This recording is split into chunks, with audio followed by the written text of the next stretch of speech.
Plusieurs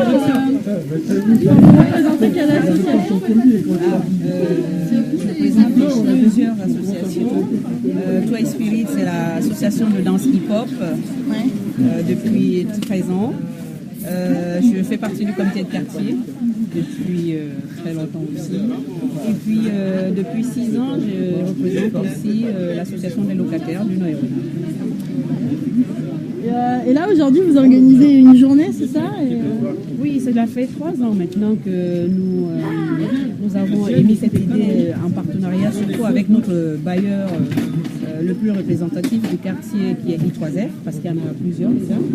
Et donc depuis 3 ans en partenariat, nous organisons un après-midi de nettoyage avec tous les habitants du quartier, avec des partenaires. Et il y a beaucoup de monde qui vient? Ben, normalement, si le temps est au rendez-vous, comme il est en train d'essayer d'orienter ça autrement, mais si on avait un peu de musique, on va essayer de voir tout à l'heure si on peut faire un peu plus de bruit, ça va se faire tout seul. Et il n'est que 2 heures aussi, vers 3h30. Je pense qu'il y a des séquences, des petits qui est déjà sorti de l'école. Il y a, voilà. Ouais. Et vers 16h30, la place peut être très pleine, très vite. Ah d'accord. Et vous organisez beaucoup de journées comme celle-ci, d'autres thèmes même? Non, en fait, au niveau de la journée de nettoyage, un après-midi assez fort, c'est le temps fort aujourd'hui. Ouais. Mais sinon, il a été fait des actions dans les écoles. La médiathèque en a fait, je pense que UCPR aussi en a fait. Ils ont fait des créations pour ce temps fort de cet après-midi. Est-ce que vous pourriez nous dire sur l'histoire du quartier? Parce que voilà, avec le bleu sur la crème. Le mien est un peu différent des autres parce que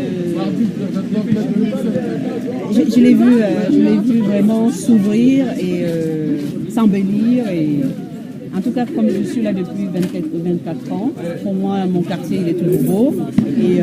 Mais de plus en plus, avec tout ce qui a été fait au niveau de la réhabilitation. Et cette mixité qui vient aussi d'arriver au niveau des habitants est vraiment un plus pour un quartier. Non, on était vraiment très social. Et là, avec la réhabilitation, sont venues d'autres personnes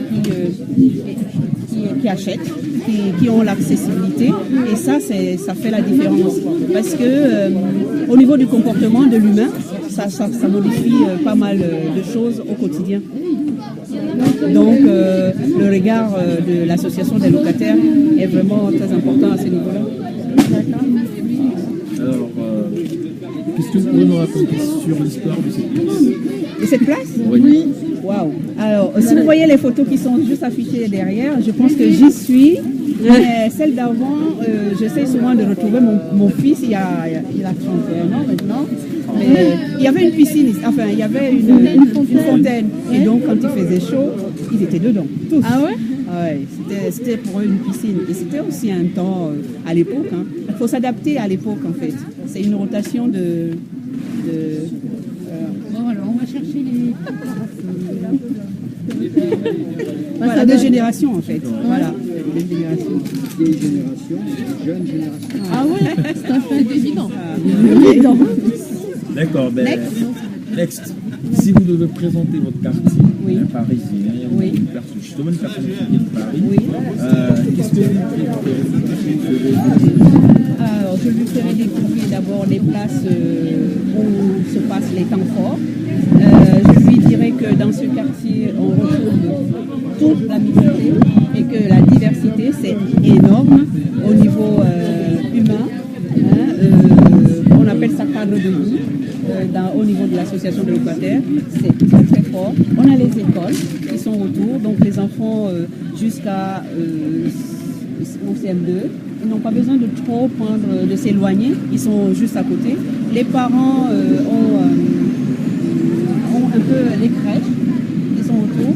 En fait, les grandes surfaces, on sort de chez soi, on a un peu tout autour. Et ça, c'est un plus, ce n'est pas donné à tout le monde. Quand on descend un peu vers le bal, on a besoin de se déplacer pour aller au 8 à 8. Et le dimanche, c'est fermé. Le soir, chacun chez lui. Alors nous, au Noël, on vit en permanence. En permanence jusqu'à matin, on peut toujours vivre. Voilà. Donc ça, c'est très chaud. Dans nos jardins derrière, on fait la fête très tard jusqu'à 2h, on met de la musique et tout là-bas dans les quartiers. Et ça, c'est un plus, c'est pas donné à tout le monde. De toute façon, même pour les enfants, après au collège, il y a le ramassage scolaire. Oui, voilà. C'est super. Voilà. Pour moi, dans un premier temps, c'est la première chose. On n'aurait pas à courir des kilomètres pour aller payer son pain le matin. On a 3 boulangeries, on est riches. On a une pharmacie, on a la poste, on a tout. Oui. Voilà. Et quels sont les lieux forts, je veux dire, en dehors de la place? Quels sont les lieux importants sur votre territoire? Ouais, un endroit à montrer. À visiter. À visiter, il y a la place, on a les écoles, on a le green qui est en train de se finaliser. Nous avons un petit terrain de foot juste derrière où nous faisons la fête des voisins. On a le gymnase Hébert où se passe aussi plein d'événements. Et puis notre Michelet qui est aussi un endroit, un lieu où beaucoup d'associations viennent faire pas mal d'actions et que des extérieurs et tout. Et puis, les grands meetings se tiennent aussi là où les préfets viennent et puis c'est grandiose. Donc, voilà, dans un premier temps, je peux vous dire ça. C'est dire que l'image négative qu'on aurait pu avoir sur... Non, j'ai pas d'image négative. Ah, non, de l'extérieur, bien sûr. Parce que... oui, le fait que ce soit une cité. Voilà, en fait, l'image des cités. C'est péjoratif. Cassées. En fait, c'est comme les humains, il faut connaître les personnes avant de les juger. Et on voit aussi que c'est trop physique chez certaines personnes. Et puis, moins on connaît les gens, plus on les juge. Et je ne peux vraiment pas, à la date d'aujourd'hui, dire que le quartier est dans un état lamentable. Et déjà, vous ne l'entendez pas. Vous l'avez vu depuis quand sur un journal officiel écrit que chez nous, il y avait le boxon. Ça date. Donc, pour moi, ce temps-là est fini et on passe à autre chose. J'appellerais ça encore une autre étape. On a tourné la page. Point. Voilà. Le futur s'annonce bien. Pardon? Le futur. Écoutez, avec tout ce que nous avons quand même, on devrait tout simplement nous organiser pour maintenir ce qu'on a implanté ces 20 dernières années et faire en sorte que la génération suivante prenne aussi le relais et que ça puisse continuer. Donc vous, le rôle de vos associations. Écoutez, c'est ça. Et donc tout ce qui continue encore à construire, c'est aussi pour ça. très bien. Donc on est en plein dedans, on fait la mutation en continuité. Bon, merci beaucoup. Merci. Merci.